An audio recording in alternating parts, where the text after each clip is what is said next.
ఇది మీరు చెబుతున్నప్పుడు ఎస్ మేము రాసినప్పుడు ఎస్ రండి జగన్మోహన్ రెడ్డి గారు మీకు ఎంత టైం కావాలో తీసుకోండి, ఎస్ మీకు ప్రతిపక్ష నాయకుడిగా ఇస్తామని చెప్పండి. అప్పుడు రాలేదనుకో అది ఇచ్చినా కూడా మేము మీరు తప్పుపట్టడానికి అవకాశం ఉంటుంది. ఇది ఒక పాయింట్.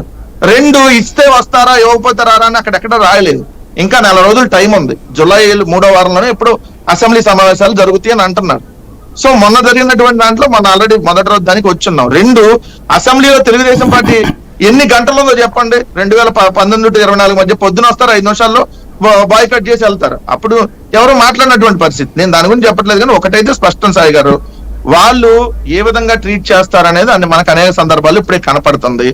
సో మేము ఒకటైతే ఫైనల్ గా చెప్పదలుచుకున్నా, మేము అసెంబ్లీలో ఉన్నామా బయట ఉన్నామా అనేది కాదు. మమ్మల్ని అసెంబ్లీలో ఇలానే అవహేళన చేసి మైక్ ఇవ్వకుండా ఒక సెకండ్ 2 సెకండ్లకు మైకులు కట్ చేసి మా దగ్గర గెలిచిన ఎమ్మెల్యేలతో మమ్మల్ని ఆడ కూర్చొని మంత్రులుగా కూర్చోబెట్టి తిట్టిస్తా, జగన్మోహన్ రెడ్డి నువ్వు మగాడివా, రాయలసీమలోనే పుట్టావా, ఈ రకరకాలుగా మాట్లాడి మా శాసనసభ్యులను అయితే ఒరే నా డాష్ పాతేస్తా, ఇవన్నీ ఉన్నా భరించాం, కొన్నాళ్ళు చూసాం. తర్వాత మేము ప్రజాక్షేత్రంలోకి వెళ్ళాం.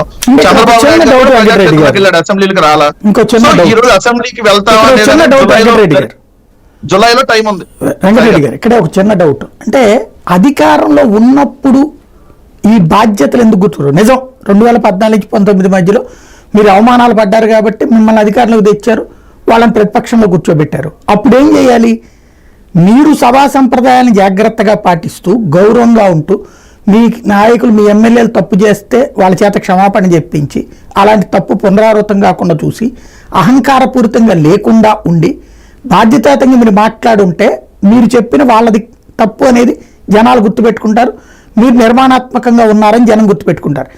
అలా చెయ్యకుండా మీరు అంతకంటే దారుణంగా ప్రవర్తించబట్టినే కదా ఇక్కడ చివరికి భార్యలతో సహా మాట్లాడినటువంటి కారణమే కదా రకరకాలుగా విశ్లేషణ జరుగుతాయి సార్. ఎందుకంటే గెలిస్తే ఏం మాట్లాడరు, ఏమంటారు తెలుసా?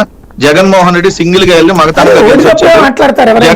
మీరు తెలుగుదేశాన్ని మాట్లాడిందైనా ఓడినప్పుడే, గెలిచినప్పుడు అహంకారం లేకుండా ఉంటే నేను గెలిచిన మనం ఓడినప్పుడు అనుభవించినప్పుడు ఓడినప్పుడు మనం అనుభవించినప్పుడు అట్లాంటి అనుభవం గెలిచినప్పుడు లేకుండా ఉండాలి, హుందాగా ప్రవర్తించుంటే బాగుండేది అని అనిపించట్లేదు ఇప్పటికి కూడా. సార్ ఒక్క మాట నేను చెప్తున్నా, జగన్మోహన్ రెడ్డి గారు ఎప్పుడు హుందాతనంగా ప్రవర్తించలేదని మీరు చెప్పండి. ఎక్కడ ప్రవర్తించుకుంటారు? ఇవన్నీ ఒక ముఖ్యమంత్రి స్థాయిలో మాట్లాడచ్చా? ఏమని సార్? ఏది అచ్చెన్నాయుడిని గౌడు గేదిలాగానో ఏదో సంథింగ్ అట్లాంటి పదాలు వాడారు. చంద్రబాబుని ముసలోడు, ఊతకర్ర ఇట్లాంటి పదాలు వాడారు.